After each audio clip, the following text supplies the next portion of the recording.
E aí, moçada, tudo bem? Tá acompanhando aí em casa? Sintoniza lá comigo hoje na Biologia B, o assunto aqui é a taxonomia. Semana 3, né, uma série aí de resolução de exercícios em relação à segunda série. Bora lá! A ideia dessa série de exercícios é resolver exercícios revisando com vocês aí em casa alguns conceitos importantes em relação à nossa aula teórica, beleza? Mas peço que você dê sempre uma olhada no final de cada aula, eu passo para vocês uma tarefa, passo para vocês aí uma série de exercícios para você tentar fazer em casa. E aí depois eu resolvo aqui para vocês. Legal? Então vem comigo aqui, temos lá o exercício na página 549 aí do nosso material. Se você não tem o material, acompanha aqui comigo, também não é um problema aí. Exercício 5, lá do Enem, diz assim: a classificação biológica proposta por Whittaker, na verdade é o Robert Whittaker, permite distinguir 5 grandes linhas evolutivas, utilizando como critérios de classificação a organização celular e o modo de nutrição.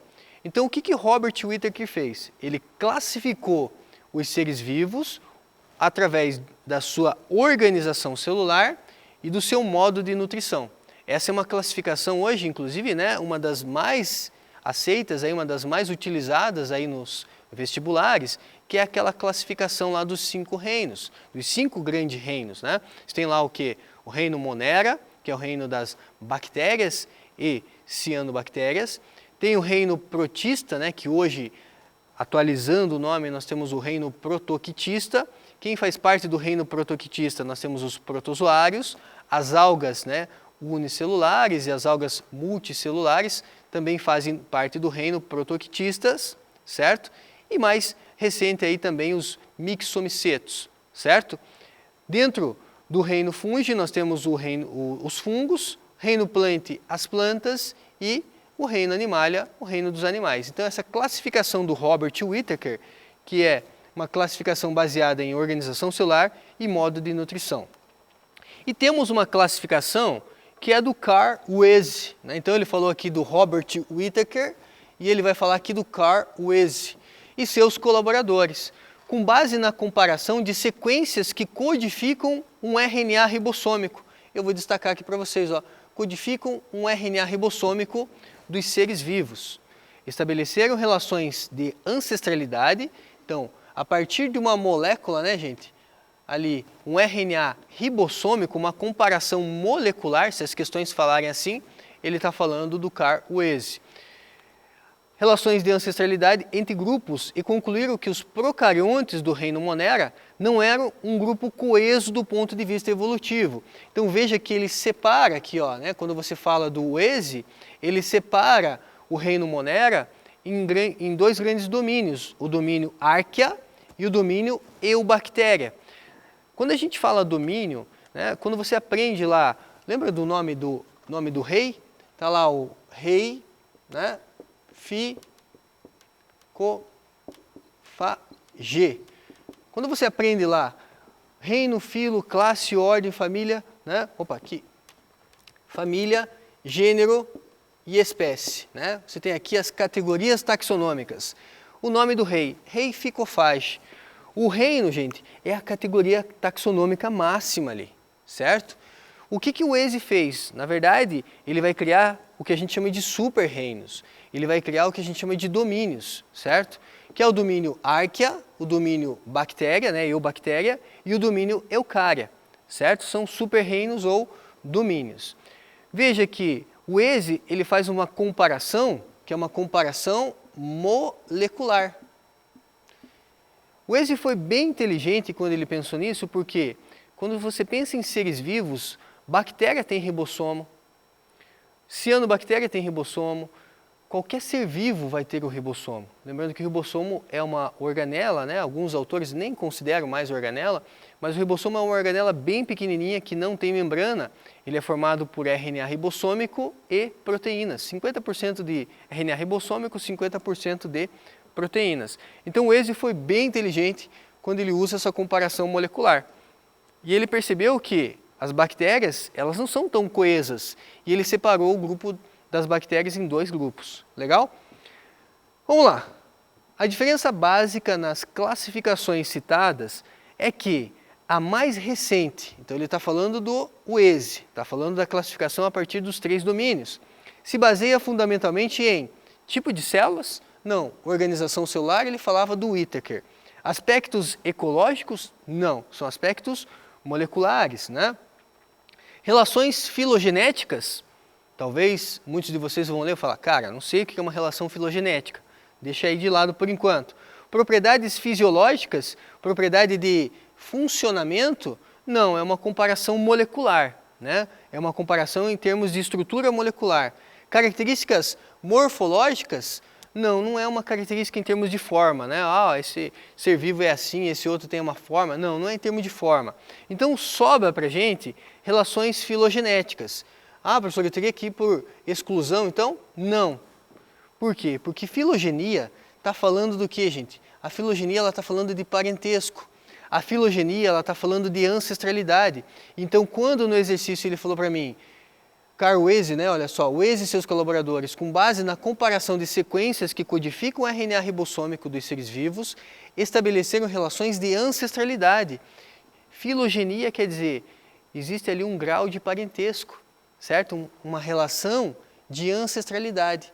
Então, eu mato o exercício por aqui, certo? Mas se eu não soubesse o que era filogenia, eu poderia também ir por exclusão. Tudo bem? Então fica aí um exercício, talvez um nível médio, né? Nível fácil para médio, aí para vocês. Próximo exercício, enquanto você vai sintonizando lá, deixa eu apagar aqui o nosso quadro.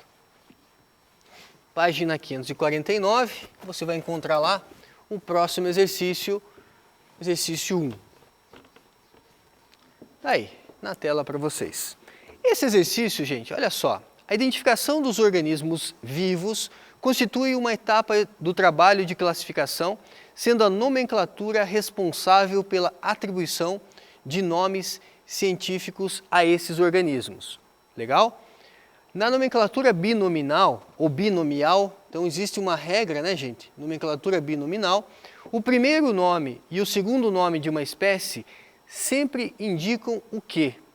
Olha só, se eu escrever aqui para vocês, Homo sapiens. Se eu escrever Homo sapiens, né, tem lá toda uma regra para você escrever um nome científico. Esse primeiro nome aqui nós chamamos do quê? De gênero. Esse é o gênero. O que é o Homo? Ah, o Homo é o gênero, certo? O que é o sapiens? Muita gente nesse momento sabe o que me responde? Ah, professor, o sapiens é a espécie. Não é a espécie. Cuidado, pegadinha aí nesse momento. Alerta geral, tá? O sapiens, gente, nós chamamos de epíteto específico. O epíteto específico. E o que seria então o nome da espécie? O nome da espécie é o nome científico da espécie. Por isso que é chamado de nomenclatura binominal ou nomenclatura binomial. Então, se eu perguntar para vocês, qual é o nome da nossa espécie? Você vai dizer, ah, nós somos Homo sapiens. Esse é o nome científico, né? Nome científico da espécie. Então, lembre-se, gente, se eu falar para vocês, qual é o nosso gênero? Homo. Aí, o que é o sapiens? Sapiens é o epíteto específico. Aí, qual é o nome da nossa espécie? Qual é o nome da nossa espécie? Eu estou perguntando qual é o nome científico da nossa espécie. E aí fica o quê? Fica o binômio. A nomenclatura binominal fala sobre isso. Eu preciso ter ali o quê? Respeitar essa questão do nome científico ser binominal. Eu posso escrever binominal, né? Ou binomial, como está ali no texto. Legal?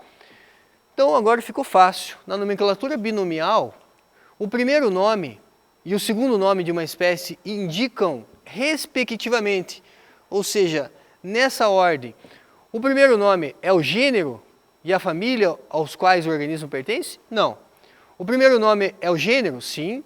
E o segundo, o epíteto específico? Exatamente. Aos quais o organismo pertence. Alternativa correta, letra B. Muito cuidado, tá? Se você for escrever uma redação, se você for escrever uma questão discursiva, cuidado na hora de escrever um nome científico. Gênero em letra maiúscula, epíteto específico em letra minúscula e tem que sublinhar, né? Ah, professor, não pode colocar em itálico? Pode, tá?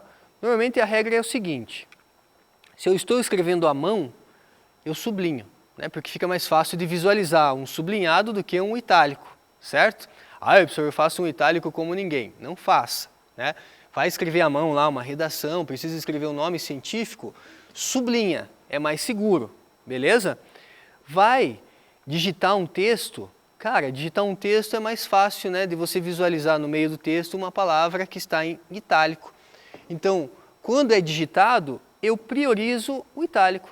Quando é escrito à mão, eu priorizo o sublinhado, beleza? É só uma convenção, mas é importante que o nome esteja em destaque. Legal? Então tá aí mais uma questão escolhida aí com muito cuidado para que você não tenha problema aí no futuro em relação a esse tipo de questão. Show? Mais uma questão pra gente, deixa eu apagar aqui.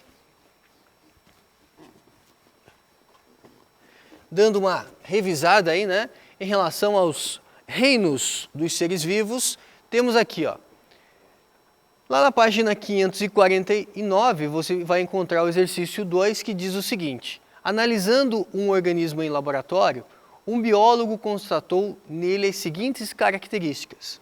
Então veja, um organismo multicelular que tem tecidos verdadeiros, né? Um organismo multicelular que tem tecidos verdadeiros.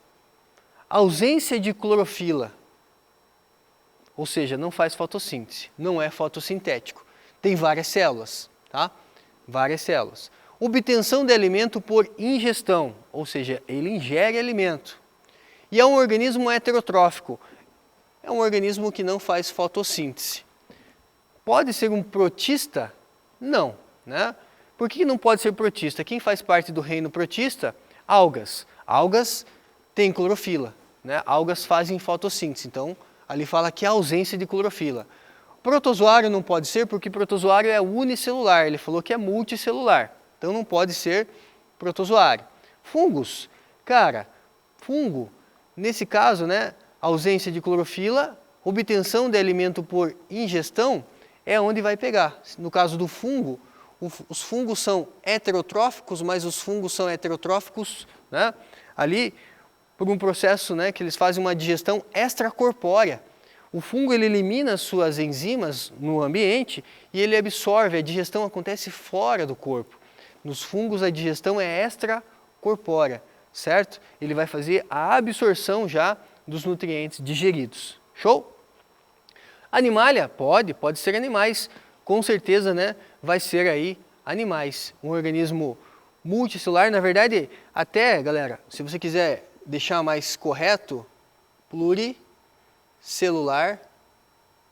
é o termo mais ideal aí quando a gente fala de animais, certo? Normalmente eles usam como sinônimo multicelular, pluricelular, mas tem diferença, tá?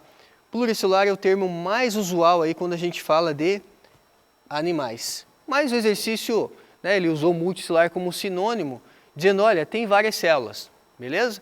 Mas se você for utilizar, eu oriento que você use o termo pluricelular, que é mais seguro, beleza?